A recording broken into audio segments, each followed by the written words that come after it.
My dad was definitely a chain smoker, which I don't think was as big a deal, to be honest, in those early days to us as his drinking. And, that's the thing. I think he was so stressed, and my parents had a lot of financial stress and burdens, which, of course, as kids, we didn't know about.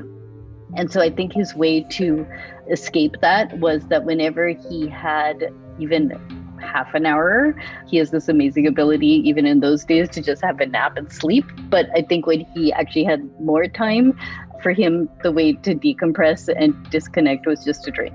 And so I think for my brother and me, our memories of those early days are a lot of fighting between my parents over drinking.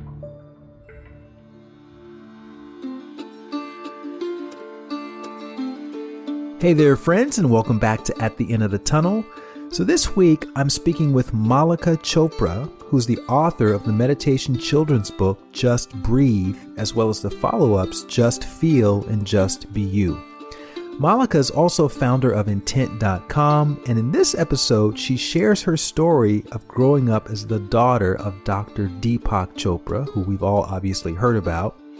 And we talk about Mallika's early days and what that was like growing up outside of Boston as an Indian American and watching her mom and dad fight over her stressed out dad's alcohol addiction.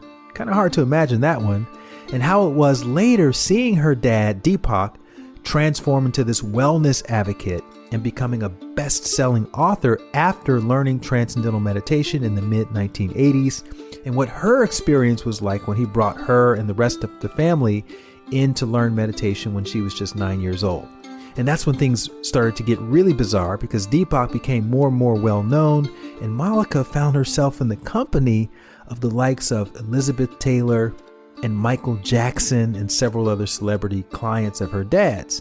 She went on to work for MTV, and then later she helped to start Michael Jackson's foundation, and eventually she left all of that, raised a bunch of money for a startup, only to have it fail in 2000 when the dot-com bubble burst. And she documented all of this several years later in her best-selling memoir, Living with Intent: My Somewhat Messy Journey to Purpose, Peace, and Joy. And after several more years of writing and teaching meditation and raising two beautiful daughters with her husband, Mallika wrote her first children's book, which became a bestseller as well.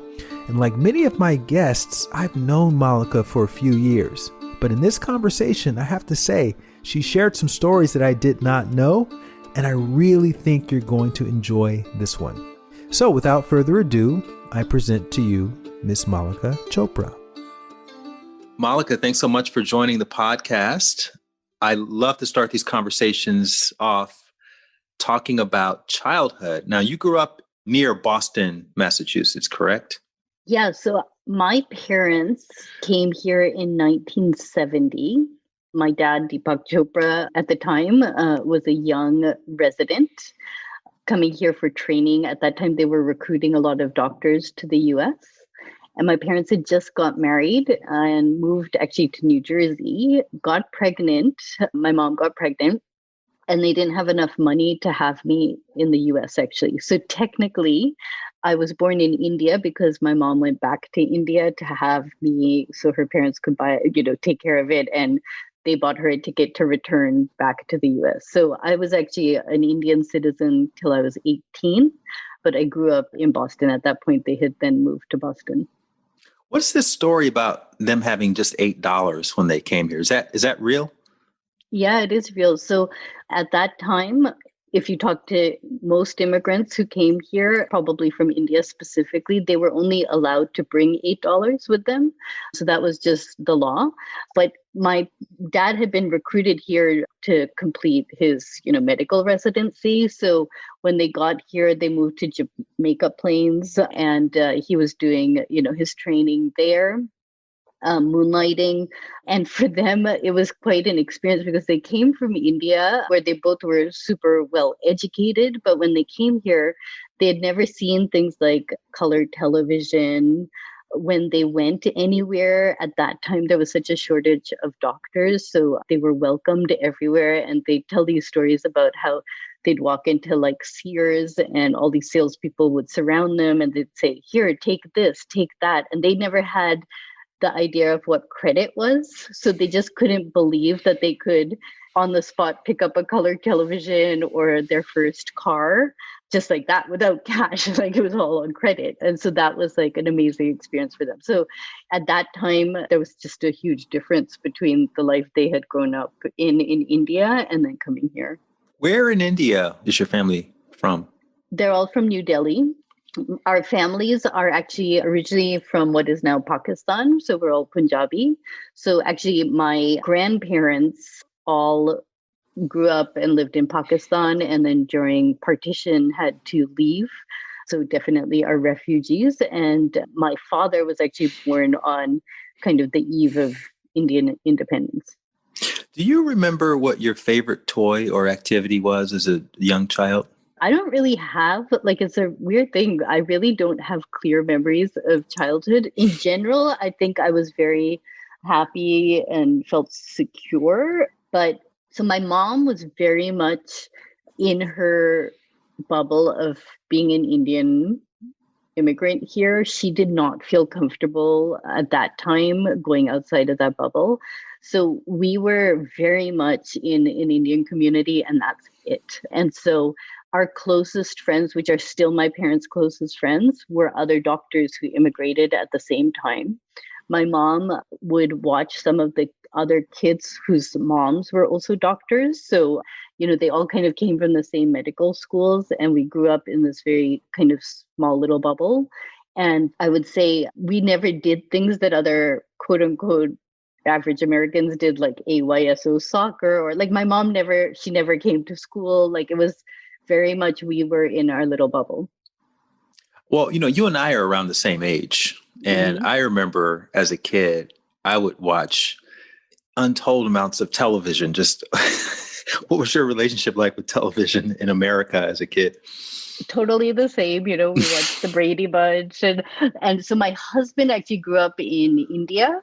So funny because he has none of the same cultural Scooby-Dooby-Doo and, the Brady Bunch and things like that. Like he just didn't. Different Strokes and all those. None of that. Yeah, he didn't experience any of that, which is such a core to my upbringing.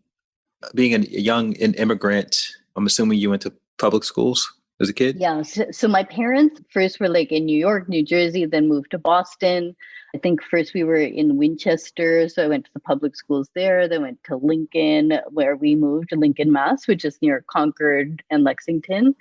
So I was in public school through 8th grade. And then in 9th grade, I went to a private school. Yeah. So the other thing about coming to America as a brown person is you get hit with this, I'm assuming, racism. I mean, there's no way you could not have experienced racism in Massachusetts or New Jersey even. What was that like for you? So first of all, we lived in our little bubble. And my dad just was a doctor at that day. In those days, he had not started kind of any of the other work that he did. So in my town of Lincoln, when we moved there, there was literally our family, one Chinese American family, and one Bangladeshi family. And we were the only people of color in the entire town, which was very white Protestant. In fact, I think I met my first Jewish person when I went to high school. My kids are now in LA and they're growing up in such a completely different environment. I would say in some ways, the racism was always there, but we were so excluded. Like my family was one of those families who never tried to fit in. So it just wasn't even trying to assimilate, I would say, per se. So, of course, the Chinese American girl who was my age became and still is my best friend. We ended up going separate ways for high school, but then ended up in college together and roomed together. And to this day, she's still one of my best friends. So, we, I think, had that shared experience. And I think that racism that is always there, none of those people feel that they were racist. But at the same time, we were so different and okay with being different. I think there were some Indian families and other immigrant families which made more of an effort to assimilate. As I said before, my mom never even I don't remember my mother, to be honest, speaking with a white parent like my entire childhood. That came much, much later. we were very much in our Indian community. What happened is my mom's sister and family moved from India. They lived with us for a few years. My dad's brother had moved here like a few months after my father and mother moved. They lived 10 minutes from us. So for us, it was really like we were living in this extended family. Then other cousins started moving. Then, and our Indian community was our family. So we never felt, or I guess my parents never felt that they had to go outside of that. And also weekend activities became, I did Bharatanatyam Indian dancing. So we would go every Saturday, me, my cousin, and my best friend who is Indian. Every Saturday we'd go to downtown Boston, do our Indian dance class, and then we would all be together for the day. So like I said before, I never did things like soccer or like any of the quote unquote American weekend things that people did. We just didn't do them. Like we didn't celebrate Christmas. We didn't do other things that people did, but I think we were very secure in our community that it didn't feel like that big a deal. That's interesting because you made a distinction earlier. You said, well, my parents didn't try to assimilate, but as a kid, sometimes I think when you're around a bunch of other kids, you want to do what the other kids are doing, but you didn't have that temptation to want to celebrate Christmas or want to become Americanized in the same way that the other kids were experiencing. I don't think so, but I think we were very lucky because we had a very strong community. So I think if we were struggling maybe in not having that community, it could have been different. I would also say, and that this comes with probably the education that our parents had, the med school that my father came from was the top med school in India, All India Medical School. So my dad went there, my dad's brother went there, my dad's brother's wife went there, and everyone from our community came from AIMS. And so they were literally the smartest people in the country in terms of having attained a certain education. And not only that, they were within AIMS, they used to compete because everyone's ranked between being number 1, 2, or 3. And it was like no one was outside of that circle. So that immigrant community that came here actually were literally like the smartest people in their country. They had grown up that way. And so there was probably a bit of overconfidence in terms of because of their education. And I think Americans may not get this sometimes if they haven't been exposed to the rest of the world, but there is a sophistication that comes when you know what the rest of the world is like, especially if you were kind of among that top tier. And your dad, as smart as he was, he had a bad habit of chain smoking. And I remember growing up, my mom also did this. And I used to just lay into her all the time. We'd be driving around in the car, my brothers and I, and she'd have all the windows rolled up. And she would be smoking a cigarette. I would just say stuff like, I can't believe you're doing this right now with your kids in the car. And I was just trying to shame her. I didn't get as a kid what it meant to be addicted to something like that. But I'm curious what your experience was with your dad back when he was chain smoking and drinking heavily. Yeah. My dad was definitely a chain smoker, but, which I don't think was as big a deal, to be honest, in those early days to us as his drinking. And, that's the thing. I think he was so stressed, and my parents had a lot of financial stress and burdens, which of course as kids we didn't know about. And so I think his way to escape that was that whenever he had half an hour, he has this amazing ability, even in those days, to just have a nap and sleep. But I think when he actually had more time, for him, the way to decompress and disconnect was just to drink.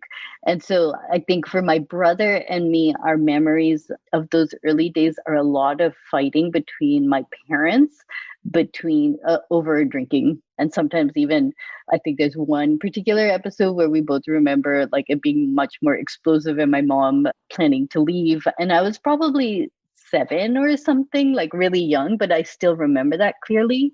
So and we'll get into this, by the time, my dad discovered meditation, it was a really dramatic shift in our family's life, because that had been part of those memories and experiences. You mentioned that he went and your mom was going to leave and he went and laid down behind the car or My something. I heard you brother say in a did. talk. Yeah, yeah, Your yeah. So brother my laid down brother, behind a car? not my dad. So That's like very my parents had dramatic. this, it was very dramatic. And like my brother was like one of those tantrum kids in general, but like he literally, and he must have been like 6 years old, but it was like one of those. And so he literally lay down behind the car. And so, yeah, we both like laugh and remember that, but we all have memories that from more traumatic events, but it wasn't like, again, we can laugh about it now. So that inspired your dad to go to the Krishnamurti talk or something like that, right? Yeah. So my father, as a young child and student, actually was wanted to be a writer and loved English and poetry and philosophy. That was like as a teenager. And so the way the educational system in India works is like the equivalent of 10th grade here, I guess. You have to declare what you're going to study. And so my dad actually, I think, studied English. He did not do what you had to do for medicine. And then when he was 18, 19 years old and it was time to go to college, I think my grandfather basically was like, well, you have to become a doctor. And so like my dad had to like study everything. And then of course got into Ames, which was, almost impossible to get into. And so my dad became a doctor. But I think at his core, he was always still like a philosopher wanting to be a writer. And so he was obviously going through professional challenges. And he has some very famous stories about the fights he would get into with his supervisors. And he even like walked off a job once. And the supervising doctor had like, in a very racist way said, you'll never get a job again. And so my dad definitely had a lot of stress. And I think there was Krishnamurti was someone he studied. But then Krishnamurti was in New York, I believe. And so my dad and mom went to go listen to him. And they described, like, I think he just went on stage and he just sat there. Like, he didn't say anything. So for like 20 minutes, he just sat in silence. And then he began his talk and whatnot. So I think that was for my father, this was one of his heroes that he had studied his whole life. And in that talk, Krishnamurti talked about meditation and consciousness. So around that same time, he was walking in Cambridge, where there was a very famous TM center. And my dad was just curious. So he walked in and learned how to meditate. And so again, all of that philosophy had already come with him. It had been something he had always been fascinated by. But I think the meditation gave him his first experience of connection and first experience of peace, probably, like, because he definitely by nature had a racing mind. And so for him it was very dramatic, which is very typical of my father. And so my father came home and took my mom to learn how to meditate right away. But my mom's like a very anchored person, very non-dramatic, so for her it just felt kind of peaceful and like coming home. And so my dad actually, after that first meditation, never drank and smoked again. Like it was just, that was done. Being a philosopher who was posing as a doctor, do you remember your dad quoting Krishnamurti or any other spiritual philosophy before that moment when he went and learned transcendental meditation? And if so, I'm speaking now as you as a 7, 8, 9-year-old, right? So that 9-year-old awareness, not you looking back now and revising it with your current awareness, but did you feel any hypocrisy there with the way he was engaging? Or did you understand that the guy's stressed out, a little cigarette here and there, never hurt anybody? So I don't think I equated philosophy with lifestyle. And I think at the same time, the nature of, I would say, Hinduism, which is, we were not ever a religious family, but the nature of Hinduism is that it is more like a way of thinking and a way of life. And in the community that we were in, which was basically my family, so my uncle and his family, my aunt and her family, grandparents who would come all the time, we'd go back to India every single year. These concepts were not anything that was different from the way that we lived. And I think that's just the nature of, I think, the culture and the religion. So, my grandmother, she was always singing her prayers. And, every time before we had to do a test, we'd have to go and do something with Ganesh or Saraswati, which is basically setting an intention. Like, we never approached it in a religious way, but that was just the way we grew up. So I would say for my father, it wasn't like there was this distinction in terms of philosophy and lifestyle per se. It was just he found a technique to deal with his stress, I would say. And then I don't know if you were invited to come learn or you were told this is what you're about to do. So in general, we were never disciplined, but it's not like we had such free will. So yeah, we learned how to meditate. Me, my brother, my three cousins, all because my dad, as soon as he learned, he made my mom learn, then his brother and my aunt had to learn, my mom's sister and her husband had to learn, and then all the kids had to learn. And so we all were made to learn. And then the TM life became for several years, that was really this huge shift in terms of my parents' life. But the entire Indian community came along with it. So it wasn't so my dad, within the week, our entire Indian community had also learned how to meditate. And as he became involved in the TM world, so did the entire Indian community get involved in that world. And I think to this day, my aunt still teaches TM. They were all super involved in that world.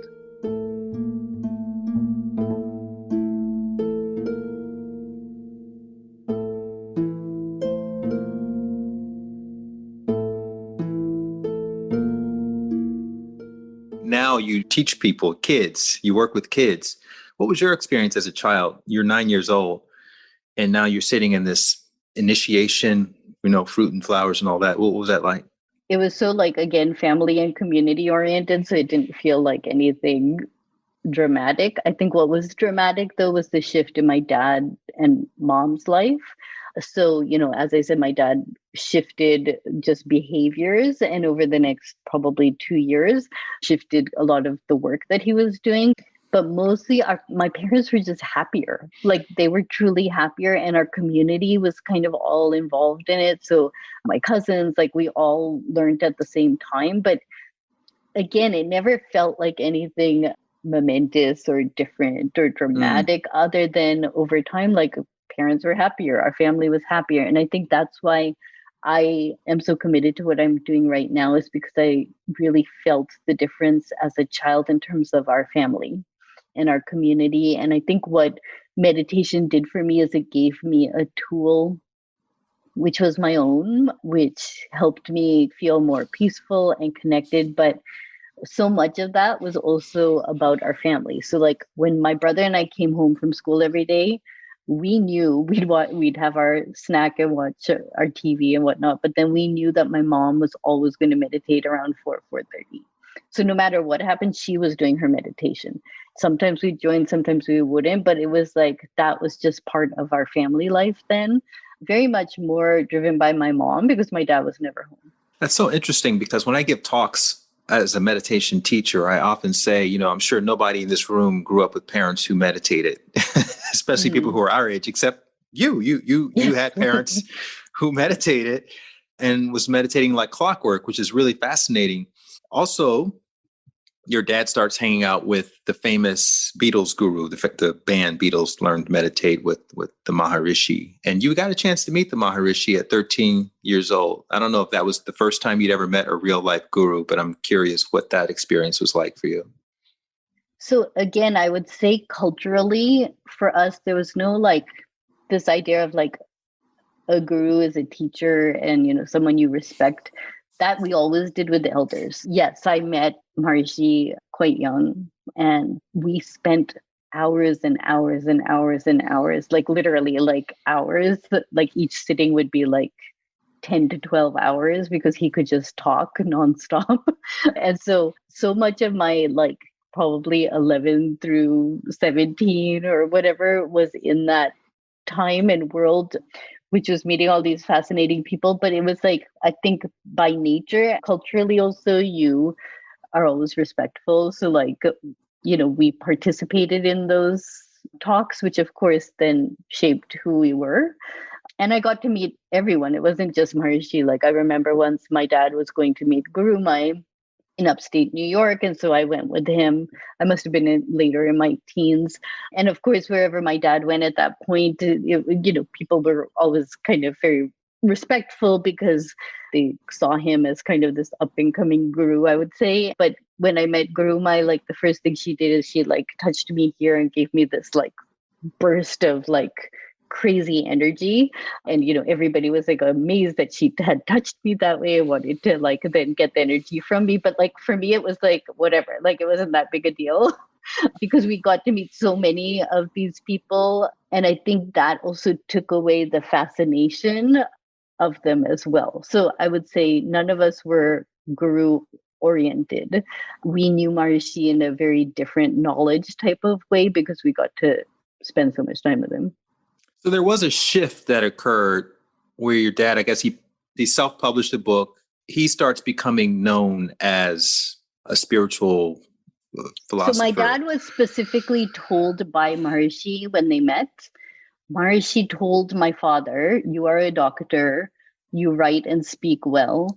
I want you to make Ayurveda well known around the world." And then my dad self-published that book.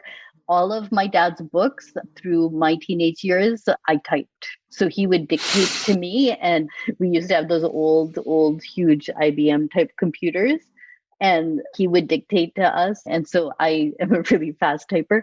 But actually, I think that's what has allowed me to write pretty easily is because I would type stuff. But then, of course, as I typed, if I'd misspell something or my grammar would be off, my dad would then like correct always grammar and spelling and things like that. So, but he self-published. Nobody would publish his books initially. And of course, until recently, my dad, and still, was always attacked for what he was talking about. So again, we just were surrounded always by this very kind of racist attacks on anything that he talked about.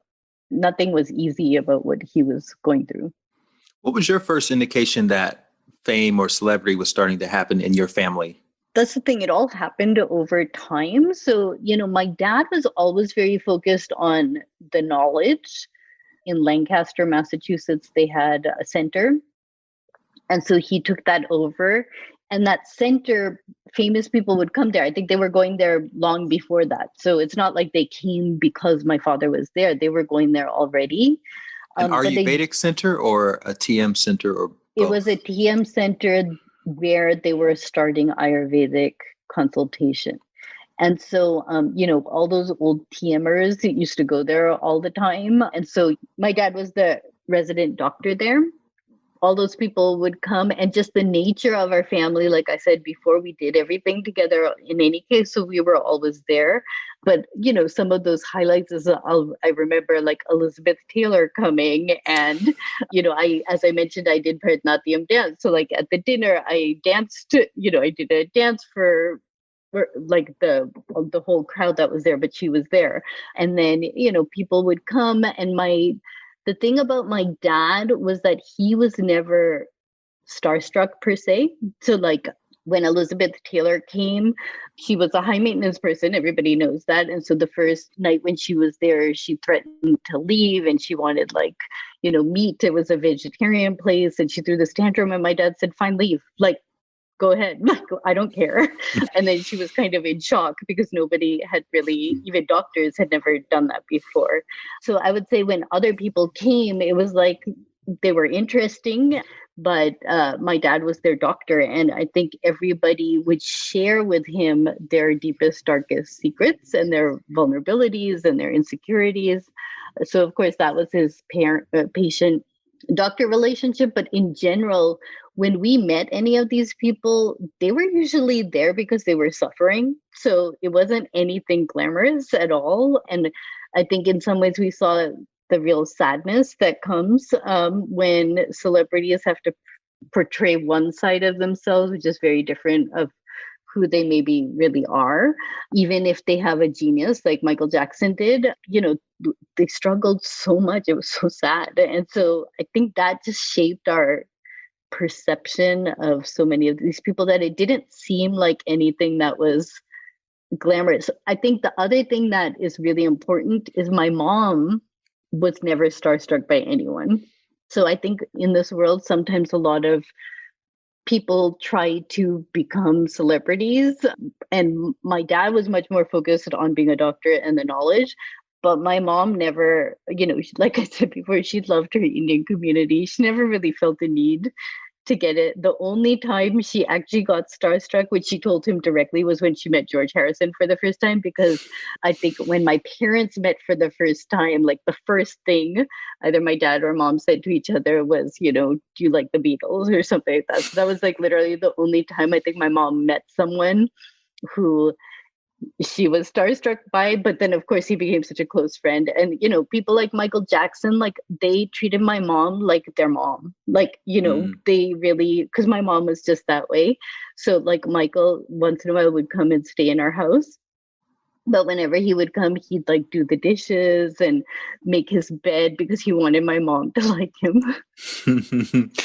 Did you go to school and tell the kids, hey, Michael Jackson was at my house the other day? No. So I would say, like, again, like I said, I never felt connected to my community per se, like where either my town that I went to for high school, school that was half boarding, half day. But I was a day student and my parents were so strict. So like while all these other kids like socialized and went out and did like things like that, my mom would drop me at 8 and pick me up at 3. And then, I did my Indian dance and, I was very academic because you had to be in our family. So I don't think in high school, like it was fine. Like I had plenty of friends but it just, my lifestyle was not that way. When I went to college though, so no, I didn't share that side of, there was no need to, and I had no need to prove myself to anyone.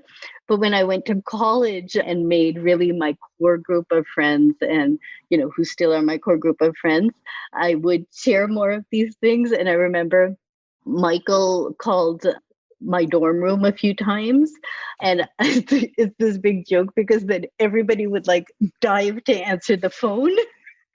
To see who could answer the phone when he called because they'd like know that, oh, he may be calling. So I was never allowed to answer the phone, and everyone would congregate in our rooms to kind of do that, or like, certain things like that, which just became funny. So walk me through a conversation with Michael Jackson when you're in college. You answer the phone and how does it go? Well, Michael was so sweet. Michael was like, Michael was obviously a very conflicted, had a dark side to him, but then he was really innocent and sweet. And I think with me and my brother, we were just like friends. And I think later on, maybe he was calling because I got involved when he did the Super Bowl halftime show. The Heal the World song was a song that my dad actually had written with Michael. And so he used to call because we would be like no, it was actually me. I actually told Michael, I think at one point, Michael, you should make Heal the World like something bigger than just a song. And then out of that came the Super Bowl show. And then I helped launch the Heal the World Foundation. But it was all like friend, like it was all just normal friend talk also. And again, Michael brings up a lot of tragedy in my life, but much later on, my best friend went and worked in Michael's organization, but then she actually became the nanny when he had his kids. And so Michael and I, in some ways, more through my friend, but like we kind of had kids at the same time too.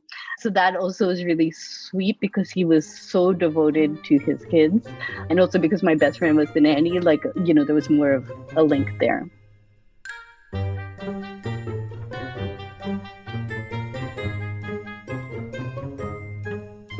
What did you see yourself becoming work-wise at that age, going from high school to college? Yeah, when I went to college, I actually started pre-med and soon dropped that because I realized I hated neuroscience. And then I ended up doing international relations. So I always thought I would do more international work, which I got to do ultimately through some of, MTV and Heal the World and other things. So I went in kind of very science, but then shifted to more international work and then shifted to media. So like, again, my career has been completely windy and crazy. Did you keep up the meditation practice? And I know your dad used to ask you guys questions after you meditate. Who am I? What do I want? How much of that was still happening in your life when you were in college? A lot, because there was a TM center in Providence, Rhode Island, and they were so sweet. They let me park my car there. And so I used to just have to go there a lot because of my car. And my friends loved it because since we had a car, we could go different places. But the TM center in college became a place that I could escape to go meditate from, not being in the dorm and not being in all the craziness of college, which I loved, but like it just gave me my own space. So that was really special and nice. And I think just the combination made me want to meditate more because, again, as you know, as you practice more, it becomes more part of your life and you actually yearn that time as well. So I would really love going to the TM center where they had, this beautiful meditation room. And that was like my space. And then post college, what happened? Is that where you started the website with your dad? No, so senior year of college, a couple things happened. One, my dad had a big break from Maharishi and the TM organization. And then two, I started Heal the World with Michael. So the Super Bowl halftime show was, I think, February, my senior year of college. My senior year of college had been involved in helping organize and plan that. It was pretty cool. Like I used to get on these phone calls. That's why he would call these phone calls with the NFL and Pepsi and all this stuff to brainstorm that show. And then when I graduated from college, literally the next day I moved to LA where I launched the Heal the World Foundation with, 3 or 4 other people. So that was like my first job, and it was like a dream, of course, because at that time Michael was in the height of fame, and I moved here, and my best friend who I mentioned earlier was living here, and another friend who we worked with, so we had like an amazing, that was right after college. How long did that last, the Heal the World Foundation era? So that was like a year, I think ish. What happened is Michael had his first case with the kids later that year or the next year. And Heal the World was like the only entity where I don't think we were fully like protected and full of lawyers and things like that.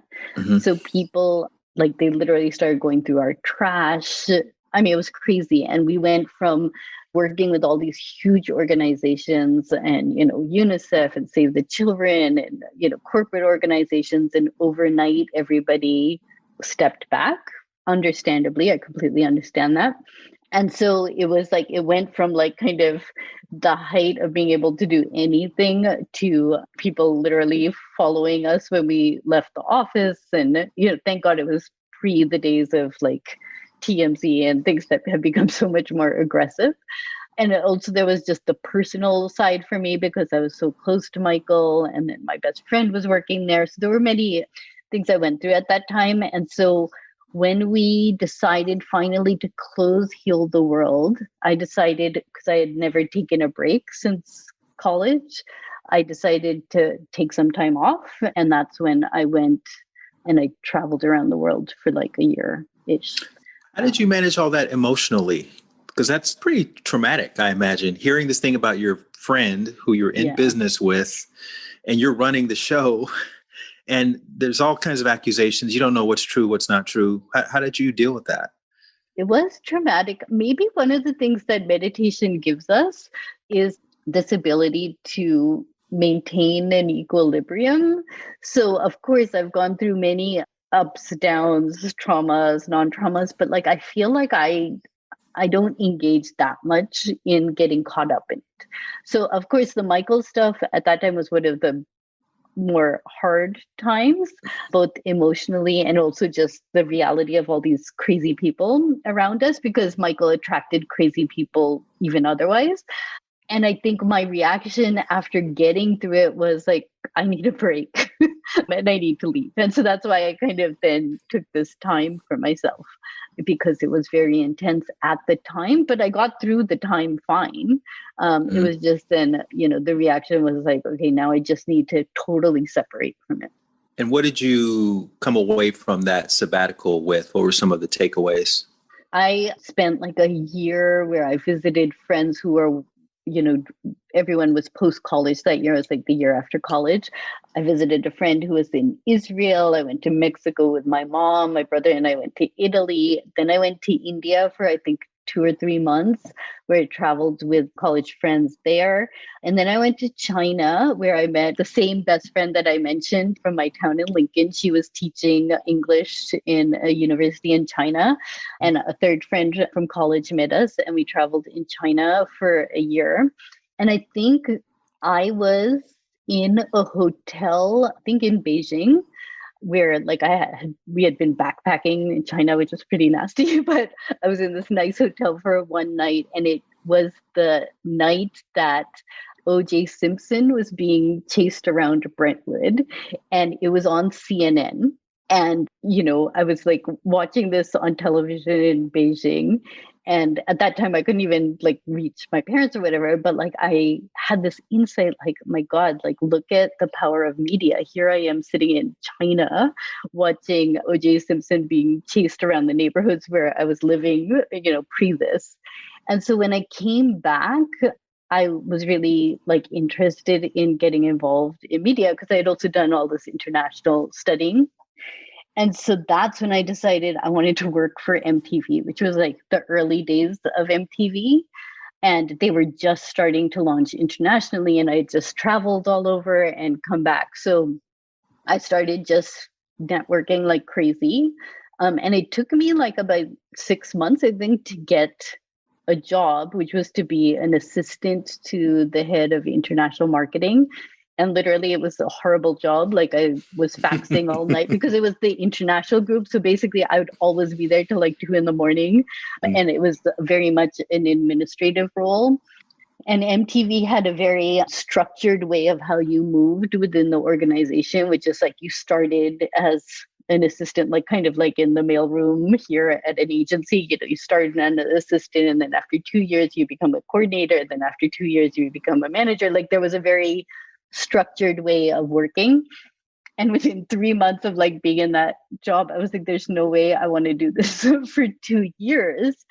And it just so happened, again, timing wise, that they had launched MTV Asia, which was based in Singapore. But they were thinking of launching MTV India, but they were going to have like the base in Singapore still. So I went to my boss and was like, you know what, I think you should send me to India because you're going to need someone in India. And somehow, I think I've been good at storytelling in my life. So I was able to kind of convince her, like, oh, because they knew that I knew Michael. And so assumed that I knew so many other kind of musicians, celebrities. And I said, I know Hindi, which I really couldn't speak. That also took a few months to like meet like a million people. But basically, I got this opportunity where I was the first and only person in India for MTV for like the year before they launched. And I was like young, I was 23 maybe. And I got to do like, first I stayed in the Taj in Bombay. Like I had this, and I would fly between Singapore and London and New York, and all these people would come, and I do all the pre and post like organizing and work. And it was like the most intense education. And then I got, passes to every nightclub and party. And I was like, it was just like the dream. It was literally the dream. I met my husband at like a rave. It was like the dream of like partying at that time, actually. So, and some really intense work. And what MTV did at that time, and I'm sure they do now too, is like they let young people really drive things. And so I was given a lot of responsibility. So I always appreciate that. What's interesting is, your daughter, I think Tara's 18 now? Yes. They're approaching that age. And, when you're 23, you think I'm so old. Yeah. But when you're a parent and you look at someone who's 18, you're like, you're barely old enough to even drive, much less run a whole network or talk yourself into a job. So that's pretty impressive that you were able to do all of that. and create all that for yourself. So you're basically like a celebrity in Asia. So I wasn't the celebrity because I was the business person, Oh, you weren't on camera. but I wasn't on camera. But Oh, my okay. friend, who's still one of my closest friends, Rahul Khanna, Uh-huh. he was the VJ. And Right. so he was the celebrity. And it was so funny because he, like me, were actually more introverted and hermit-like. And so, it was usually he and I who had to go do things together. And I'll never forget the first time we went somewhere and like this group of girls noticed him and they started screaming and running after him. And we were like at the top of the escalator and he looked at me in complete panic. And like we ran and he was like, what the heck just happened? And so it was just and we were so young. This is like, again, we were 23 years old and it was so fun. And he's still one of my best friends who lives here in LA. So, he's in my little pod when we meet with 2 or 3 people. And so it was again, a sweet, innocent, young time with no responsibilities yet. So it was fun. So you were the connect then. You weren't the on-air personality. You were the one that everyone had to know in Thank order God. to get things done. All right. So listen, I know we're running out of time soon, so I want to kind of move the story along a little bit. You end up getting married, correct? And so I meet my husband at a rave. We get married, and then we actually decide to come back to the US for business school.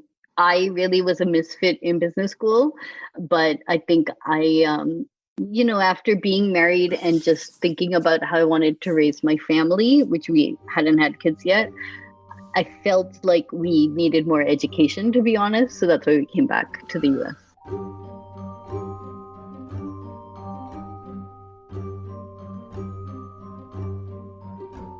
at that point, which direction do you see your life going in when you were So in I business tell school? the story of being at MTV and driving around with my team, having the dream job. I'm probably engaged by that point, but we get stuck in a traffic jam in one of the slums.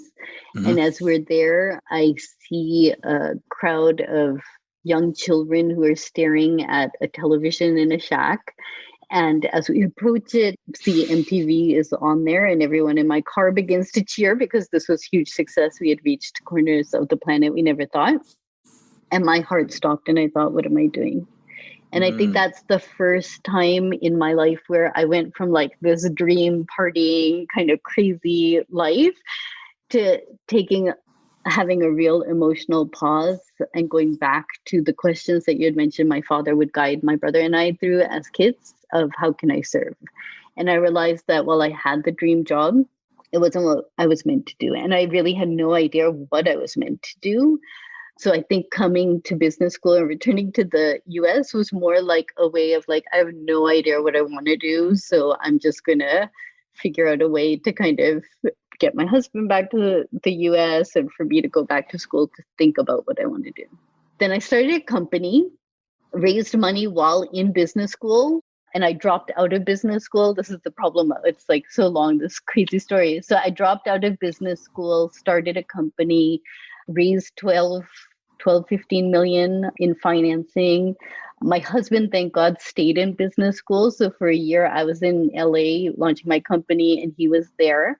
And it was basically what OWN ultimately became. We were trying to launch. And I was about to be acquired by News Corp, which would have been a huge exit when the market crashed. Was this mypotential.com? Yes, this was My Potential.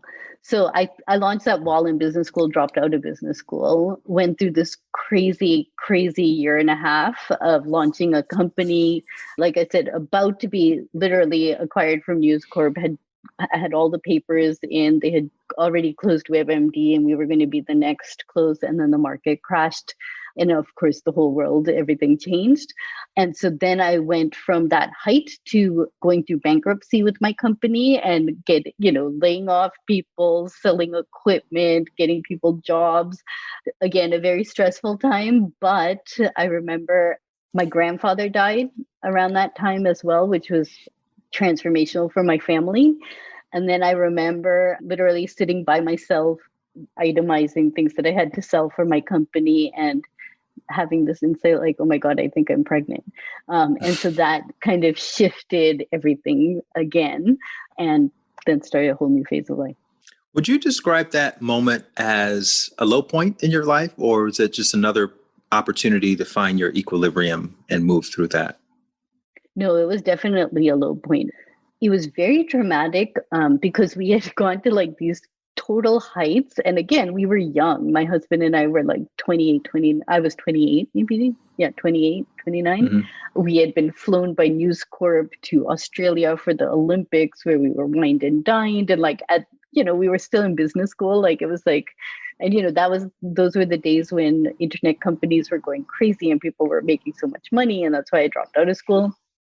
The low point was actually when I realized like I had 75 people plus who worked for my potential, and closing the company when the market was down and we were going through a hard economic time had real consequences for real people who had families. And I was still young because I didn't have, we were in school and whatever.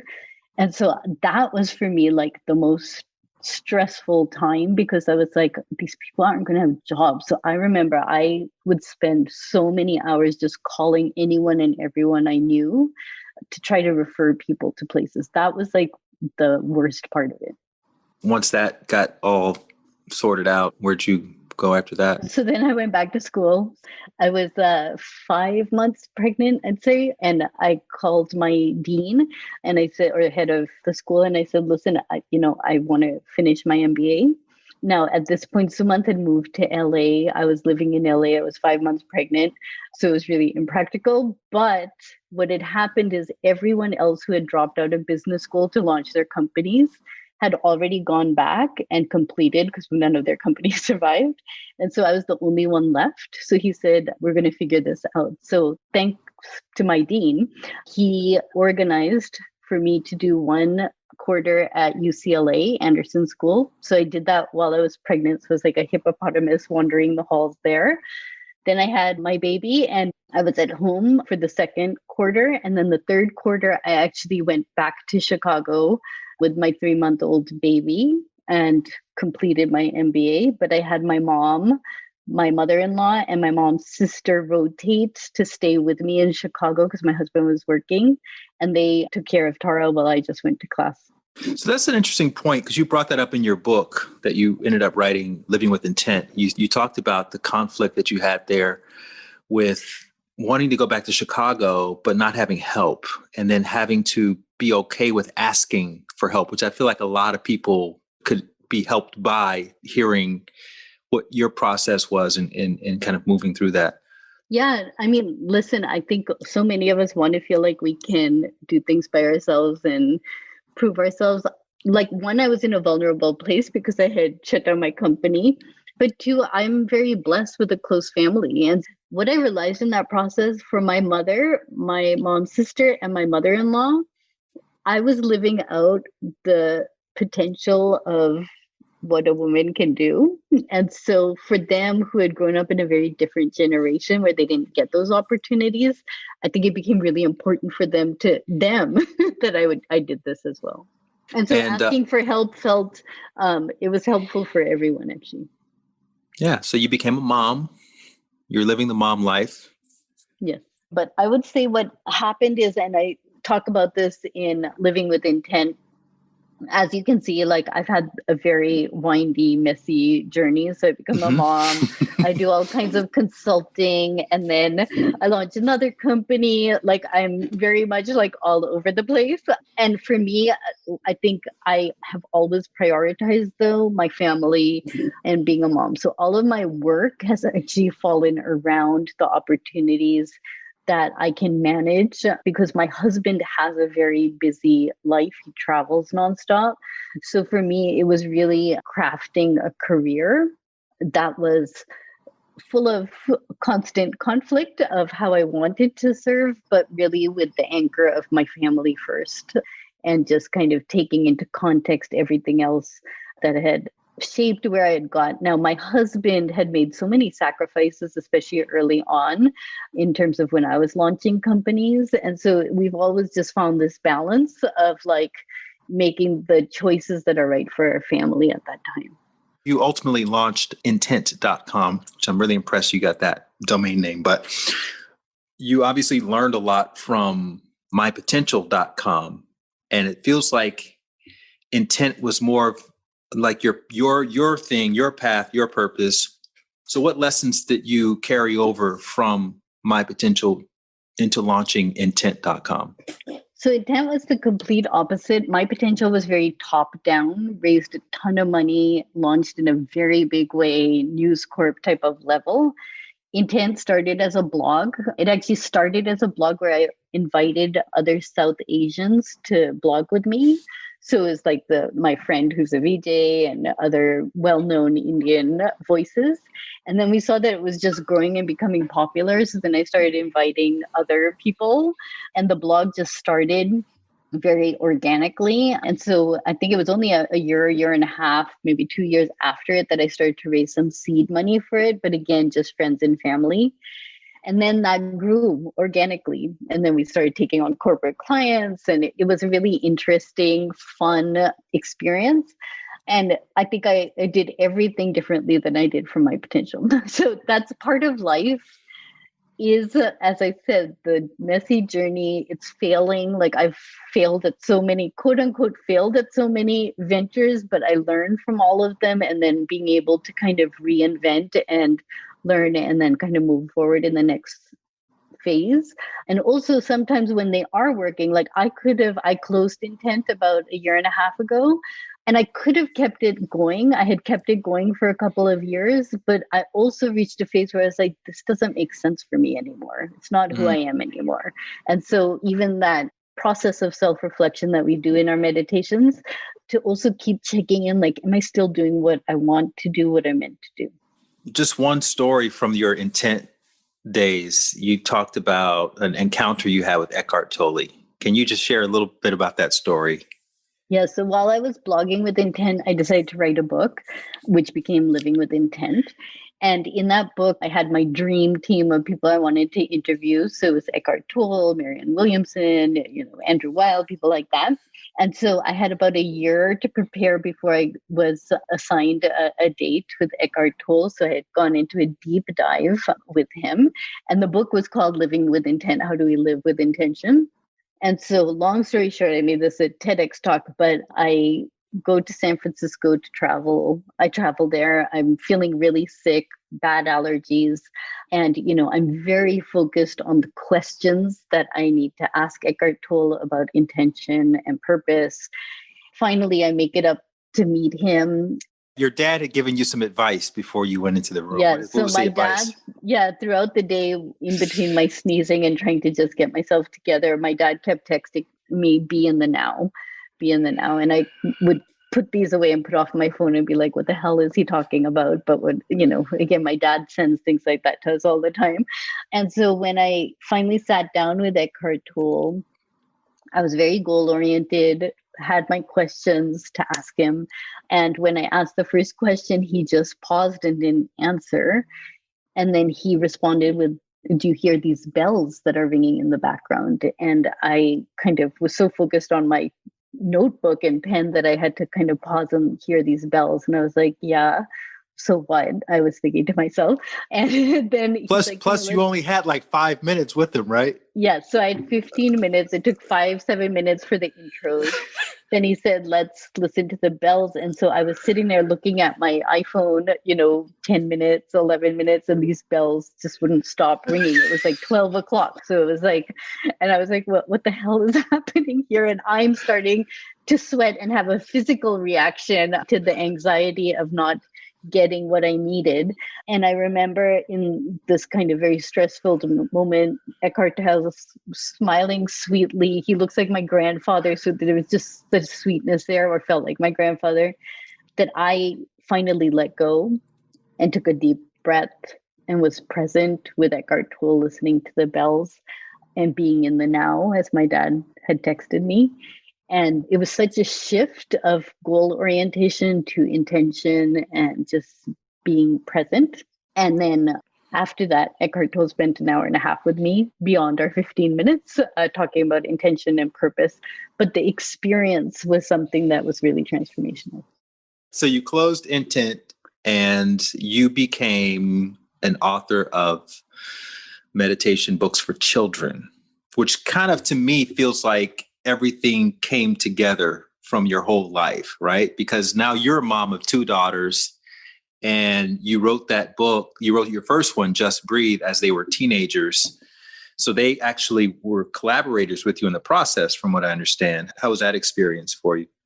I think where all this whole crazy story ends up, as you have mentioned, is so much of my life.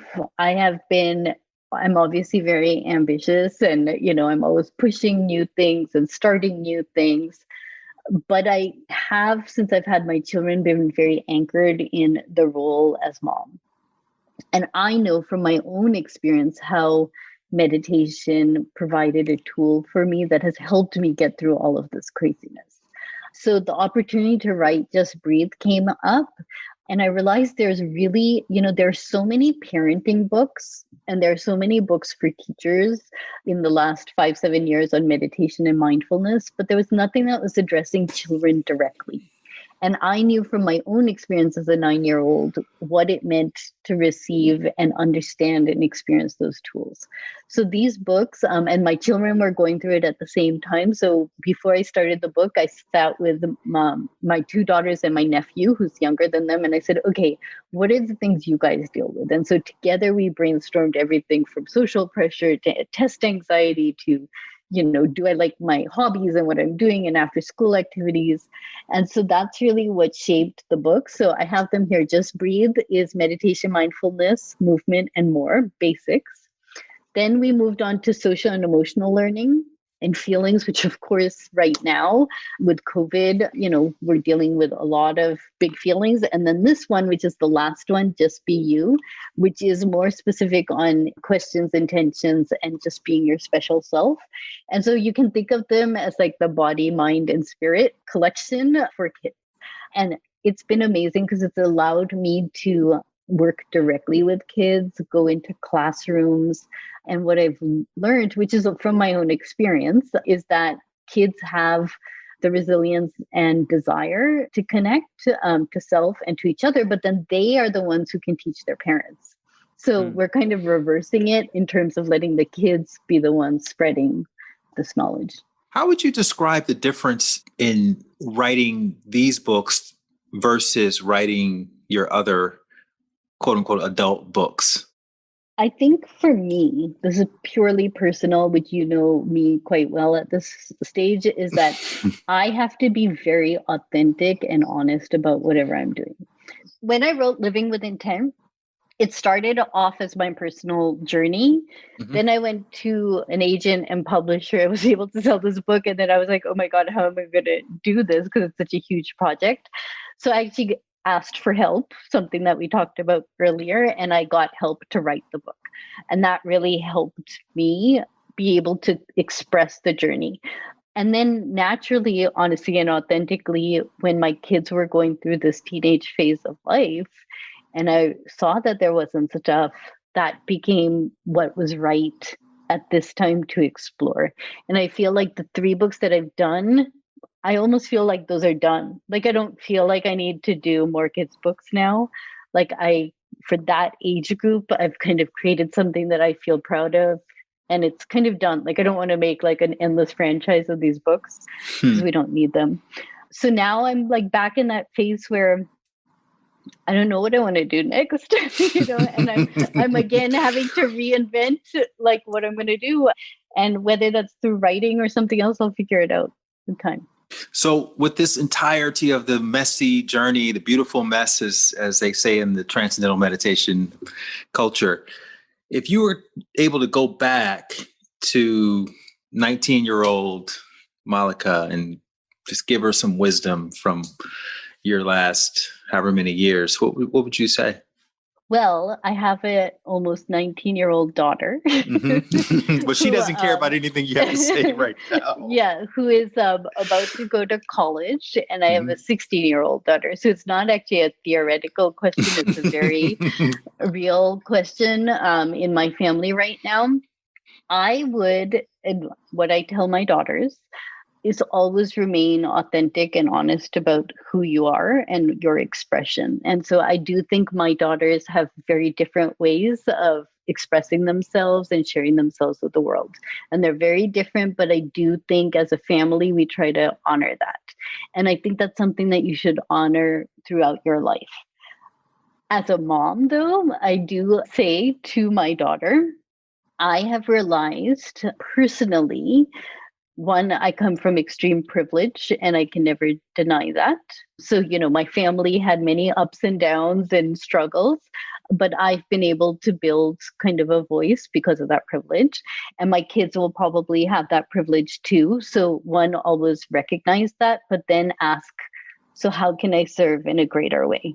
And so with privilege comes also the opportunity to serve authentically. And so that's something I try to share with my kids. And last but not least is also, I'm fortunate in that I had a great education and I've had really good work experience.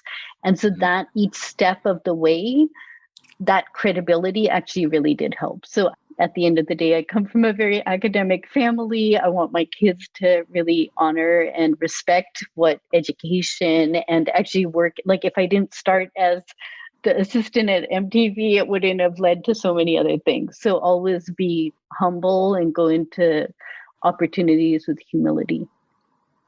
Yeah. Who am I? What do I want? And how can I serve? Those are the questions that your dad used to ask you after meditation. Final question for you. How do you define success today for yourself? I always say living with intent is being happy, healthy, connected, and of purpose. So for me, if I'm kind of feeling those, I'm good. Beautiful. So whatever you end up doing next has to check those boxes.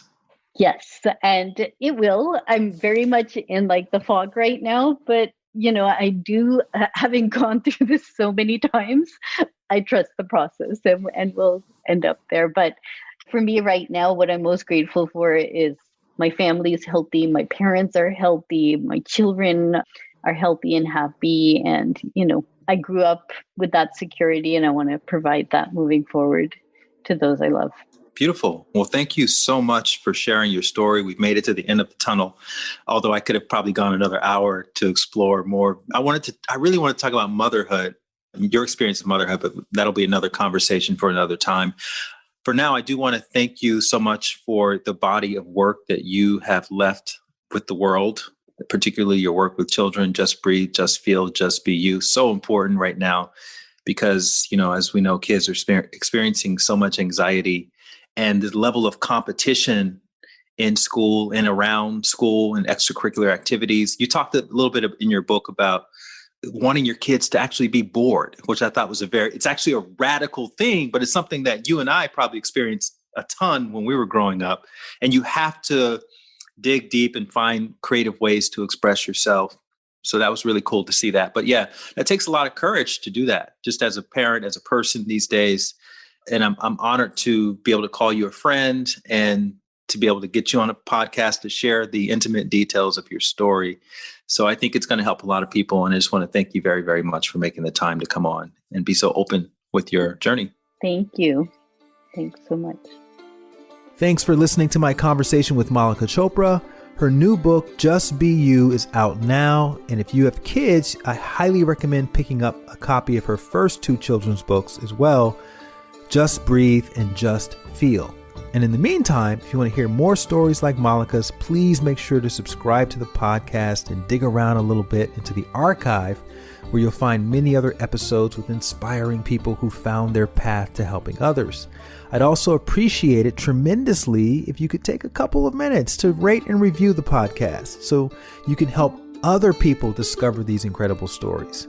And for a transcript of my interview with Mallika, you can go to my website, lightwatkins.com/tunnel. There you're going to see a link to the transcript along with a pop-up link to sign up for my daily dose of inspiration email, which is a short and sweet daily motivational message that you'll get from me every morning at 6 a.m. Pacific time.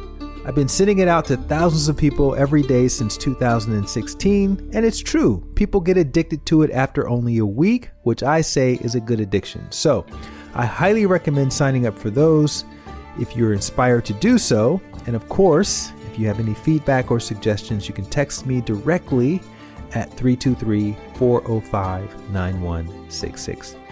Guys, thanks again for taking the time to listen and to share these stories with your friends and followers. Please make sure you tag me on social media at LightWatkins so I can shout you out. And in the meantime, I'll see you back here next week with another amazing story from the end of the tunnel.